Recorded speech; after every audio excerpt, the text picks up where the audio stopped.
Hi! Welcome to our channel. So, ముఖ్యంగా ఈరోజు ఒక ప్రత్యేకత ఉంది. ఈరోజు ప్రత్యేకత ఏమంటే హ్యాపీ వరల్డ్ వాటర్ డే. ఈ వరల్డ్ వాటర్ డే సందర్భంగా మీకంటూ ఒక సమస్యను నేను తెలియజేయబోతున్నాను. ఆ సమస్య ఏంటంటే బెంగుళూరు మహానగరం అందరికీ తెలిసిన విషయమే. సో, ఈ బెంగుళూరు మహానగరంలో భారీగా నీటి సమస్య అనేది ఏర్పడింది. సో, ఈ బెంగుళూరు మహానగరంలో దాదాపుగా 1,40,00,000 మంది పైగా జనాభా నివసిస్తున్నారు. సో, ఈ జనాభాకు అవసరమైనటువంటి నీటిని అక్కడ గవర్నమెంట్ అందించలేకపోతుంది. దీనికి గల కారణం అక్కడ ఉన్నటువంటి చెరువులను మొత్తం పూడ్చేసి అపార్ట్మెంట్లు కట్టడం వల్ల ఈ సమస్య అనేది ఏర్పడుతుంది. చెరువులు లేకపోతే ఆ నీటి సమస్య ఎంత తీవ్రంగా ఉంటుందో ప్రతి ఒక్కరికి తెలిసిన విషయమే. దీనికి వర్షాకాలంలో పడిన నీరు పడినట్టుగా వృధాగా వెళ్ళిపోతుంది. అదే కాకుండా జనాభా ఎక్కువగా ఉండడం వల్ల బోర్‌లనేది ఎక్కువగా యూజ్ చేసి ఈ నీటి సమస్యను మరింత తీవ్రంగా ఇక్కడ నగర ప్రజలు చేయడం జరిగింది. సాధారణంగా నీటి సమస్య అనేది ఎండాకాలం లైక్ ఏప్రిల్ నుండి జూలై వరకు ఉంటుంది. కానీ బెంగుళూరు మహానగరంలో ఈ సమస్య జనవరి నుండే ప్రారంభమైంది.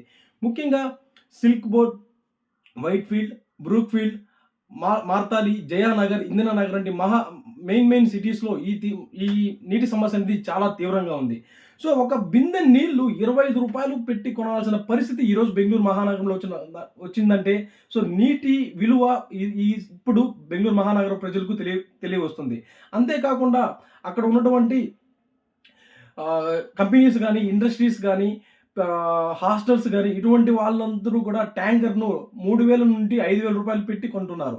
సో, ఈ సమస్య వల్ల అక్కడ ప్రజలు చాలా ఇబ్బందికి గురవుతున్నారని చెప్పడంలో ఆశ్చర్యకరం అయితే ఏమీ లేదు. ఇంకొక ఇంపార్టెంట్ విషయం ఏంటంటే అక్కడ హోలీ దగ్గరలో హోలీ పండుగొస్తుంది. ఈ హోలీ పండుగను కూడా అక్కడ గవర్నమెంట్ జరుపుకోకూడదని ఒక జీవో పాస్ చేయాల్సిన దృష్టికి ఈరోజు బెంగుళూరు వచ్చిందంటే దానికి ఒకే ఒక కారణం నీటి సమస్య. ఏమైనటికీ అక్కడ ఉన్నటువంటి ప్రజలు వాళ్ళకు జరిగేటువంటి ఫంక్షన్స్ గానీ, పెళ్ళిళ్ళు గానీ పోస్ట్‌పోన్ చేసుకోవాల్సిన పరిస్థితి ఏర్పడుతుంది. వెంటనే గవర్నమెంట్ దీనిపైన దృష్టి పెట్టి అక్కడ సమస్యను పరిష్కరించవలసిందిగా అక్కడ ప్రజలు కోరుకుంటున్నారు. మళ్ళీ వర్షాలు వచ్చే వరకు ఈ సమస్య బెంగుళూరు ప్రజలకు తప్పదేమో అనే ఆశ్చర్యకరమైన విషయం కూడా ఇక్కడ మెయిన్ పాయింట్‌గా చెప్పవచ్చు. అదే కాకుండా ప్రతి ఒక్కరూ నీటిని వృధా చేయకుండా నీటిని సేవ్ చేయవలసిగా కోరుచున్నాము. ఇంకో విషయం ఏంటంటే చాలా వరకు ట్యాప్‌లు ఓపెన్ చేసి నీరు వెళ్తుంటే కూడా చూసి చాలా వరకు గమ్మునుంటారు. సో, ఈరోజు బెంగుళూరు మహానగరంలో జరిగినటువంటి నష్టం రేపు ప్రతి మహానగరంలోనూ, ప్రతి గ్రామంలోనూ, ప్రతి టౌన్‌లోనూ జరుగుతుంది. సో, ప్రతి ఒక్కరూ నీటిని వృధా చేయకుండా జాగ్రత్త వహించాలి. చిన్న పిల్లలకు మనం గైడెన్స్ ఇవ్వాలి. నీటిని ఎక్కువగా వేస్ట్ చేయకూడదు.